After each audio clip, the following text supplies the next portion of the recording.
السلام علیکم ورحمۃ اللہ وبرکاتہ۔ بسم اللہ الرحمن الرحیم، الحمد للہ رب العالمین، والصلاة والسلام علی سید الانبیاء والمرسلین، محمد وعلی آلہ وصحبہ اجمعین، اما بعد۔ بھائیوں، بزرگوں اور نوجوان ساتھیوں، چند ہی دنوں میں ہم عید الاضحیٰ کا استقبال کریں گے۔ اللہ تعالیٰ نے مسلمانوں کے لیے، ایمان والوں کے لیے خوشیاں منانے کے لیے سال میں 2 عیدیں دی ہے، اور وہ دونوں عیدیں ایک بہت بڑے افضل اور بہت بڑے کام کے اختتام پر ہے۔ جیسا کہ عید الفطر کے بارے میں کہا گیا کہ رمضان کے روزوں کے بعد، عبادتوں کے بعد، روزہ داروں کے لیے انعام کے طور پر عید الفطر منانے کا موقع دیا گیا۔ اور دوسری عید الاضحیٰ ایک بہت بڑے فریضے کی تکمیل کے بعد اللہ تعالیٰ نے اس کو ہمارے لیے انعام کے طور پر دیا ہے۔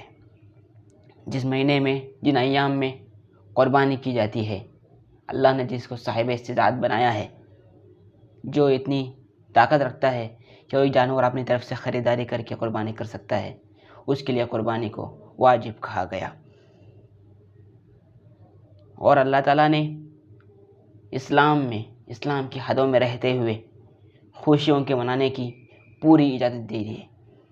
ہم خوشیوں کے موقع پر خوشیاں مناتے وقت اسلام کی حد کے باہر، شریعت کی حد کے باہر ہرگز نہ جائیں۔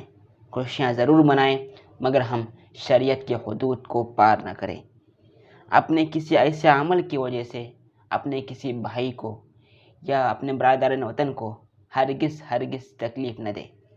کوئی کام ایسا ہرگز نہ کریں جس سے ہمارے برادران وطن کے جذبات کو ٹھیس پہنچے، ان کے دل میں کوئی تکلیف ہو۔ اسی لیے ہم ہر موقع پر، ہر شعائر کے ہمارے تکمیل کے موقع پر ہم اس بات کا خیال رکھیں کسی کو ہماری وجہ سے ہرگز تکلیف نہ پہنچے۔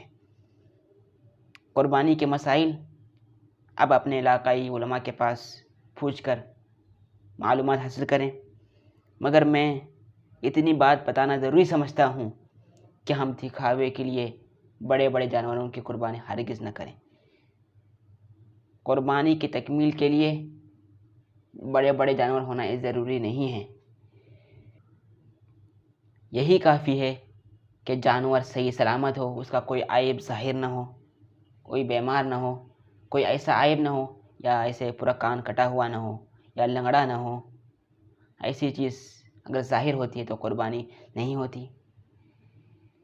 بس جانور صحیح سلامت ہو، اس بات کا دھیان رکھیں۔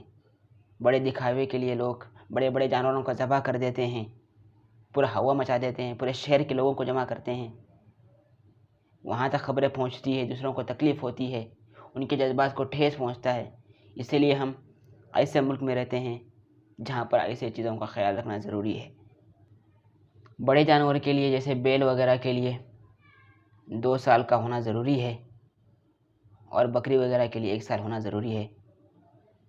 تفصیلی مسائل ہے، آپ علماء کے پاس بیٹھ کر اس کا مسئلہ پوچھ سکتے ہیں، یا مجھے ہی کمنٹ باکس میں آپ سوال کر سکتے ہیں۔ مگر دوسری اہم چیز یہ بتانا ضروری سمجھتا ہوں، یوم العرفہ یہ بہت مبارک دن ہے۔ اس دن حاجی عرفہ کے میدان میں جمع ہوتے ہیں۔ اس دن کا روزہ رکھنا سنت ہے۔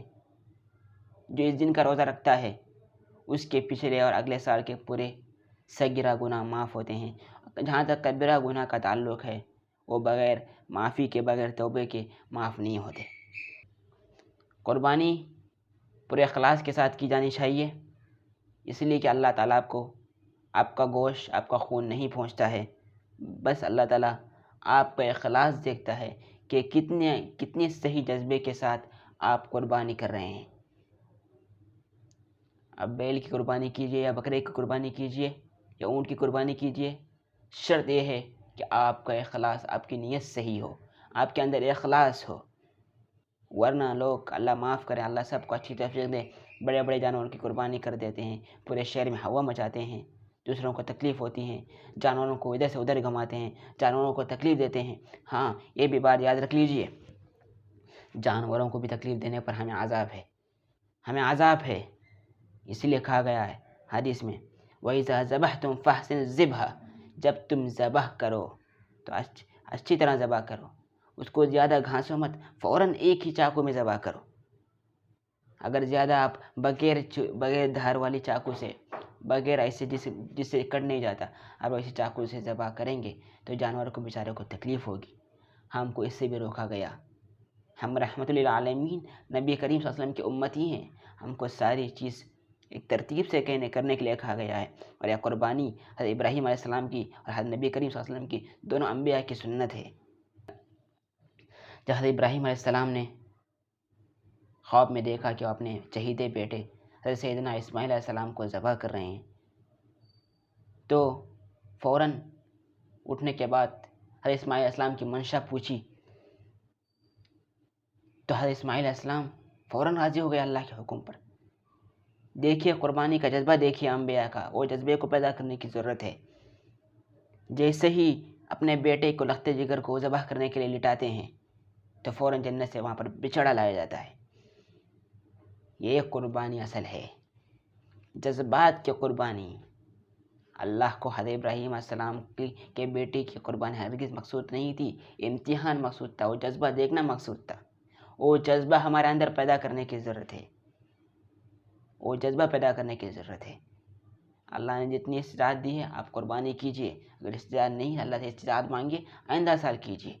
قرض لے کر، کسی سے پیسہ لے کر قربانی کرنا یہ صحیح نہیں ہے۔ جیسے کہ میں نے کہا، پھر ایک بار دہراتا ہوں، اگر کوئی مسائل اس بارے میں مسائل پوچھنے آپ اپنے علاقۂ علماء کرام سے آپ تعلق کر سکتے ہیں، یا مجھے ہی کمنٹ باکس میں آپ کمنٹ کر سکتے ہیں۔ جو مبارک ایام چل رہے ہیں، آپ ان موقعوں پر کثرت سے عبادت کیجئے، عرفہ کا روزہ رکھیے، اور دعا کیجئے عید الفطر عید الاضحیٰ کے موقع پر کہ اللہ یہ عید کے برکت سے اور ان مبارک ایام کی برکت سے اللہ اس ملک سے، پوری دنیا سے یہ وبا کو دور کرے، پوری دنیا میں خاص کر ہم لوگ وطن عزیز ہندوستان میں امن و امان کو برقرار رکھیں، ہم سب آپس میں اتحاد کے ساتھ مل جل کر رہیں۔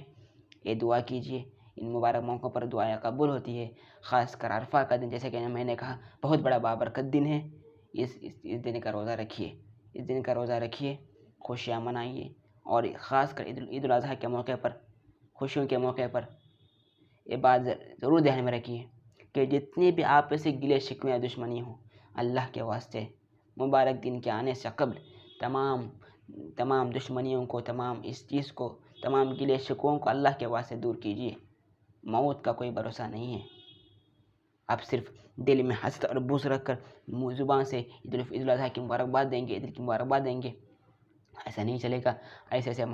ایسے کرنے سے دشمنیاں ختم نہیں ہوتی۔ اس لیے جتنا ہو سکے ان چیزوں کو دور کرنے کی اور ختم کرنے کی کوشش کریں۔ اللہ ہم سب کو محبت کے ساتھ رہنے کی توفیق عطا فرمائے۔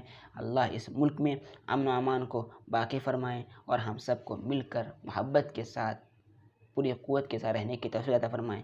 اللہ ہمارے ملک کی حفاظت فرمائے، اور ہمارے ملک کو، ہمارے بھارت کو پوری دنیا کا سپر پاور بنائے۔ السلام علیکم۔